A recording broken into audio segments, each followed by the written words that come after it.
Não é delírio meu, tampouco elucubração, mas durante esse período de quarentena um pensamento veio à minha mente. De certo modo, já vivíamos isolados há muito tempo, não apenas agora. Eu e os meus, você e os seus. Nunca aprendemos a pensar no todo quando não nos permitimos sentir parte dele, de algo maior. Então, fechados no nosso mundinho habitual, frequentamos os mesmos lugares, geralmente com as mesmas pessoas, fazemos as mesmas coisas, muitas vezes disputando, possivelmente sem perceber, posições para ter algum tipo de destaque nesses grupos. Coisa da autoestima. Hoje, com a ameaça de um vírus, a orientação de ficarmos em casa e evitarmos aglomerações é que me dei conta que as distrações sociais, antes limitadas, ficaram ainda mais restritas. Como não gostamos de proibições, reclamamos, até que esse período acabe e a gente apenas volte à limitação anterior. Precisamos aprender a agradecer. Afinal, uma crise nos faz pensar. Isso é graça. Já escrevi sobre isso, mas volto a dizer o que significa essa palavra tão cara para todos nós. Agradecer é deixar a graça descer.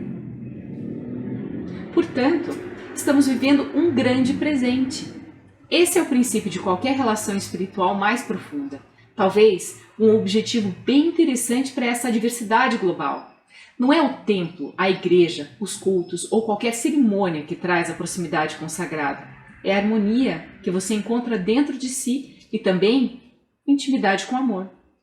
Quando nos vemos fora da zona de conforto, ou seja, deixando de seguir rotinas e com menos liberdade de espaço para as nossas ações e distrações, os contrastes acabam potencializados e passamos a enxergar além do comum. Pensamentos surgem para serem lapidados, os conflitos sanados, dúvidas esclarecidas, desafios superados e assim por diante. Recentemente, conversando com uma amiga, ela me chamou a atenção sobre um antigo hábito que com o tempo perdemos, o de visitarmos pessoas conhecidas. Ela me perguntou há quanto tempo eu não passo a tarde na casa dessa ou daquela amiga. Me lembrei que antigamente eu sabia os números de telefone de todos os conhecidos e que minha casa, na juventude, tinha gente chegando e saindo o dia todo. Vinham sem avisar, final de tarde, hora do bolo sair do forno ou da clássica pizza de domingo. O interfone tocava, a campainha soava, a porta se abria e a gente alegre se reunia em volta da mesa, se espalhava pelo sofá, se acomodava na varanda, porém, juntos. Tudo era multiplicado por 3. Meus amigos, com os de mais 2 irmãs com idades próximas à minha. Meus pais adoravam esse movimento enorme na vida deles. Bem, eram outros tempos. Hoje, nossa escala social está praticamente restrita a amigos próximos, familiares mais chegados e as redes sociais com amigos virtuais, sem bolo ou pizza. Uma virtualidade mantida e até provavelmente ampliada durante essa quarentena prolongada, desde que os assuntos do dia nos interessem. Existem, claro, lugares que gostaríamos e até poderíamos frequentar, mas agora com os devidos cuidados de distanciamento social, máscaras e asepsia. Desde que não haja aglomeração, tudo bem. Ao que tudo indica, vai demorar um pouco mais para tudo voltar aos eixos. No entanto, nada mais será como antes. A começar pela avaliação da real necessidade da quantidade de roupas e calçados no armário. Muitas delas fora de uso há tempos. Então, por que acumular? Gastos desnecessários, discussões tolas e sem o menor sentido. Obrigada, vírus. Esse coronavírus veio para nos ensinar a viver melhor, desapegar, olhar para a própria alma, para a vida que construímos até hoje. Isso nos permite exercitar a humanidade, sempre compreendendo que todos nós lutamos para sobreviver, nós e os bichinhos lá fora.